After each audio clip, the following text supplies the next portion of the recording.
പരിശുദ്ധ പിതാവ് ഫ്രാൻസിസ് മാർപ്പാപ്പ ഡിസംബർ മാസം 18-ാം തീയതി Dicastery for the Doctrine of ഫെയ്ത്തിലൂടെ പുറപ്പെടുവിച്ച ഒരു പ്രബോധന രേഖയെക്കുറിച്ച്, ഫിദൂച്ചിയ സുപ്ലിക്കൻസ് എന്നുള്ള ആ ഒരു രേഖയെക്കുറിച്ച് ആശീർവാദങ്ങളുടെ അർത്ഥം വിശദീകരിക്കുന്നൊരു രേഖയാണ്. സത്യത്തിൽ അത് ഒപ്പിട്ടിരിക്കുന്നത് മാർപ്പാപ്പയല്ല, അത് Dicastery for the Doctrine of ഫെയ്ത്തിൻ്റെ പ്രീഫെക്റ്റായ കാർഡിനൽ വിക്ടർ ഇമ്മാനുവൽ ഫെർണാണ്ടസ് ആണെന്ന് നമുക്ക് അറിയാവുന്ന കാര്യമാണ്. അതുകൊണ്ട് എന്ന് വിചാരിച്ച് അതിൻ്റെ ആധികാരികതയ്ക്ക് കുറവൊന്നുമില്ല. Dicastery for the Doctrine of ഫെയ്ത്തിൻ്റെ ഡോക്യുമെൻ്റ് പരിശുദ്ധ പിതാവിൻ്റെ മൈൻഡ് റിഫ്ലക്റ്റ് ചെയ്യുന്നത് തന്നെയാണ് എന്ന് നമുക്കറിയാം. ഇനി ഇതിൽ പറഞ്ഞിരിക്കുന്ന കാര്യങ്ങൾ പരിശുദ്ധ കത്തോലിക്കാ സഭയുടെ പ്രബോധനങ്ങളെ മുഴുവനും അട്ടിമറിച്ചു, നാളിതുവരെയുള്ള സഭയുടെ ചരിത്രത്തിൽ വെള്ളം ചേർത്തു എന്ന മട്ടിൽ ഇവിടെ അവതരിപ്പിക്കാനാണ് മീഡിയ ശ്രമിക്കുന്നത്.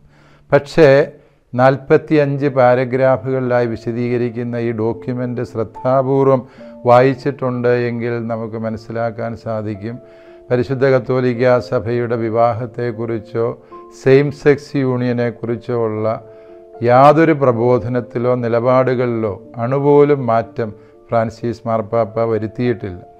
മറിച്ച് ഫ്രാൻസിസ് പാപ്പായുടെ അജപാലന ശൈലിയുടെ ഹൃദയമായ കരുതലും കാരുണ്യവും അതേതവസ്ഥയിലുള്ള മനുഷ്യർക്കും സഭയിലൂടെ സംലഭ്യമാകണം എന്ന പാപ്പായുടെ നിലപാടാണ് ഇതിൽ കൂടുതൽ ആഴത്തിൽ അവതരിപ്പിക്കപ്പെട്ടിരിക്കുന്നത് എന്ന് നമുക്കറിയാം. എന്ന് പറയുമ്പോൾ ഉദ്ദേശിക്കുന്നത്, ഇതൊരു വലിയ വിവാദ വിഷയമായിരുന്നു. ജർമ്മൻ സഭയിൽ തന്നെ വലിയൊരു വിവാദങ്ങൾ സൃഷ്ടിച്ച വിഷയമായിരുന്നു ഈ സെയിം സെക്സ് യൂണിയൻ ഉള്ളവർക്ക് ബ്ലെസ്സിങ് സ്വീകരിക്കാവോ ഇല്ലയോ എന്നുള്ളത്. വാസ്തവത്തിൽ ഇവിടെ പാപ്പ ഇതിലൂടെ ഉദ്ദേശിക്കുന്ന, അല്ലെങ്കിൽ ഡിക്കാസ്റ്ററി ഇതിലൂടെ നൽകുന്ന മാർഗനിർദ്ദേശം എന്ന് പറയുന്നത്, ഇപ്രകാരമുള്ള ആശീർവാദം ഒരു കാരണവശാലും വിവാഹമെന്ന് തെറ്റിദ്ധരിപ്പിക്കുന്ന രീതിയിലോ അല്ലെ അത്തരം സാഹചര്യങ്ങളിലോ ഈ ബ്ലെസ്സിങ് നൽകാൻ പാടില്ല എന്ന് തന്നെയാണ്.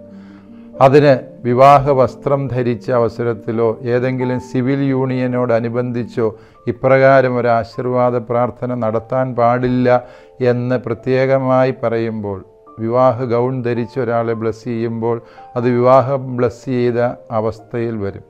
മറിച്ച് 2 തരം ബ്ലെസ്സിങ്ങുകളെക്കുറിച്ച് ഇവിടെ ഈ ഡോക്യുമെൻ്റ് വളരെ കൃത്യതയോടെ പറയുന്നുണ്ട്. ഒന്ന് ലിറ്റർജിക്കലായിട്ടുള്ള ആരാധനാക്രമപരമായിട്ടുള്ള സോളമായിട്ടുള്ള ബ്ലെസ്സിങ്സ്. മറ്റേത് വ്യത്യസ്ത സാഹചര്യങ്ങളിൽ ഒരാൾ വന്ന് ഒരാശീർവാദം തരാവോ എന്ന് ചോദിക്കുമ്പോൾ നമ്മൾ കൊടുക്കുന്നൊരു ആശീർവാദമുണ്ട്. അപ്രകാരമുള്ള നോൺ ഫോർമൽ ആയിട്ടുള്ള ബ്ലെസ്സിങ്ങിനെ കുറിച്ചാണ് ഇവിടെ ഈ ഡോക്യുമെൻ്റ് സൂചിപ്പിക്കുന്നത്. അതായത് ഈ ഡോക്യുമെൻറ്റിലൂടെ അർത്ഥം വയ്ക്കുന്നത് എന്ത് എന്ന് ചോദിച്ചാൽ, പാപാവസ്ഥയിലുള്ള ഒരാൾ ആശീർവാദം ചോദിച്ചാൽ അയാൾക്ക് ആശീർവാദം നൽകുമ്പോൾ ആ പാപാവസ്ഥയെ അംഗീകരിക്കുകയാണ് എന്നതിനർത്ഥമില്ല. ഈ ഡോക്യുമെൻ്റ് വളരെ കൃത്യതയോടെ പറയുന്നു, എപ്പോഴെങ്കിലും ഇത്തരം വ്യക്തികൾക്ക് നമ്മൾ ആശീർവാദം നൽകുമ്പോൾ അവരുടെ സെയിം സെക്സ് യൂണിയനെ അല്ല ബ്ലെസ് ചെയ്യുന്നത്, മറിച്ച് ആ അവസ്ഥയിലായിരിക്കുന്ന മനുഷ്യ വ്യക്തികളെയാണ് ബ്ലെസ് ചെയ്യുന്നത് എന്ന് വളരെ കൃത്യമായി ഈ ഡോക്യുമെൻ്റ് പറയുമ്പോൾ ഇതിൽ വിവാദങ്ങൾക്ക് വലിയ പ്രസക്തിയുണ്ട് എന്ന് ഞാൻ വിചാരിക്കുന്നില്ല.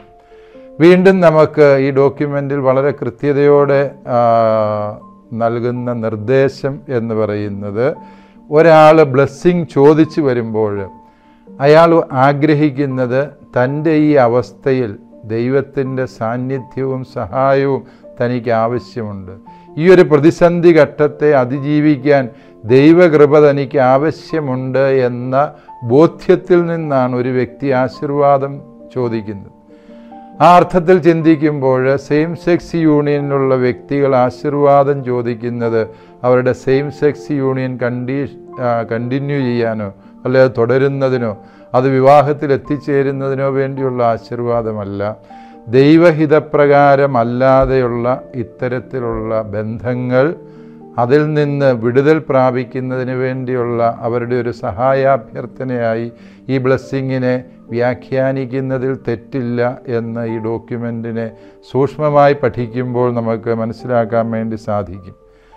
മൂന്നാമതായി ഈ ബ്ലെസ്സിങ്ങിൻ്റെ അർത്ഥമെന്ന് പറയുന്നത് ഏതൊരു പാപാവസ്ഥയിലും മനുഷ്യൻ ദൈവസ്നേഹത്തിൻ്റെ ആശ്ലേഷത്തിന് വെളിയിലല്ല എന്നുള്ള പരമാർത്ഥമായ സത്യമാണ്. ഏത് പാപം ചെയ്ത വ്യക്തിയോടും ദൈവത്തിന് കരുതലുണ്ട്, കരുണയുണ്ട്, സ്നേഹമുണ്ട്. ആ ഒരർത്ഥത്തിൽ വേണം നമ്മളിതിനെ മനസ്സിലാക്കാൻ. ഒരു കൊലപാതകി വന്ന് ഒരു വൈദികനോട് ബ്ലെസ്സിങ് ചോദിച്ചാൽ നമ്മൾ ബ്ലെസ്സിങ് കൊടുക്കും. അതിൻ്റെ അർത്ഥം നമ്മൾ കൊലപാതകത്തെ അംഗീകരിച്ചു എന്നല്ല, മറിച്ച് ആ കൊലപാതകത്തിൻ്റെ പാപാവസ്ഥയിലും ദൈവം അവനെ സ്നേഹിക്കുന്നു എന്ന സന്ദേശമാണ് ആശീർവാദത്തിലൂടെ നാം സംവേദനം ചെയ്യുന്നത്. സമാനമായ ഒരു ബ്ലെസ്സിങ് ആയിട്ട് ഇതിനെ നമ്മൾ മനസ്സിലാക്കണം.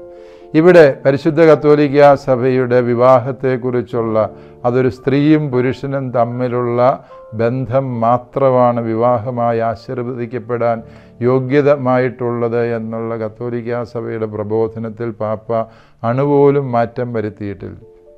തന്നെയുമല്ല, സെയിം സെക്സ് യൂണിയൻ തെറ്റല്ല എന്നൊരു പ്രസ്താവന ഈ ബ്ലെസ്സിങ്ങുകളിലില്ല.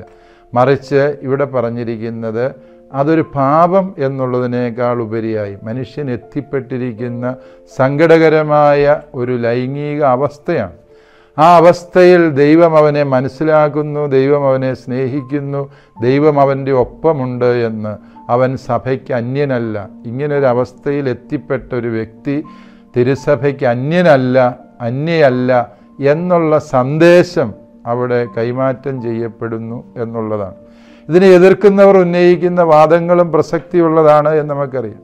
സെയിം സെക്സ് യൂണിയനെക്കുറിച്ച് കത്തോലിക്കാ സഭയുടെ പഠനമെന്ന് പറയുന്നത് homosexuality is an intrinsic evil, അതായത് അതിൽ തന്നെ തിന്മയായ ഒരു കാര്യമാണ് എന്നാണ് സഭ പഠിപ്പിക്കുന്നത്.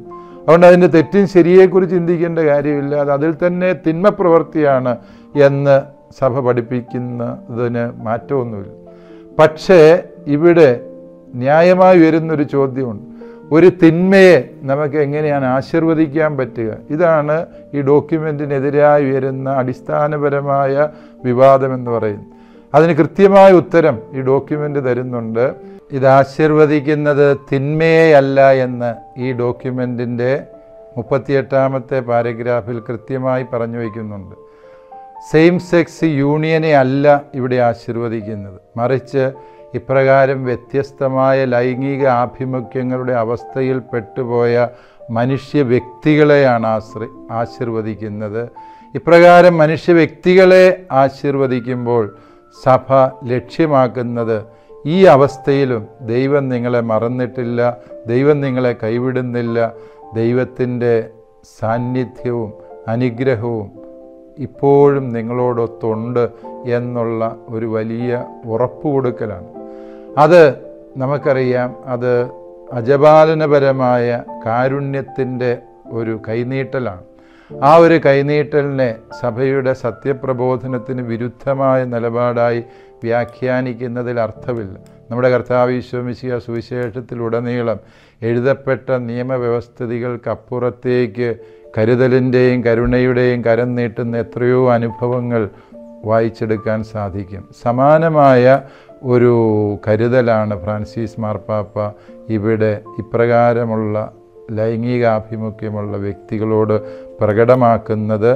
അത് സഭയുടെ പ്രബോധനത്തെ അട്ടിമറിച്ചു എന്ന രീതിയിൽ വിമർശകർ നിരന്തരം ആഘോഷിക്കുമ്പോൾ അത് അടിസ്ഥാനരഹിതമായ ആഘോഷമാണ് എന്ന് ഈ ഡോക്യുമെൻ്റ് ശ്രദ്ധയോടെ പഠിക്കുന്ന ഏതൊരു വ്യക്തിക്കും മനസ്സിലാക്കാൻ സാധിക്കും.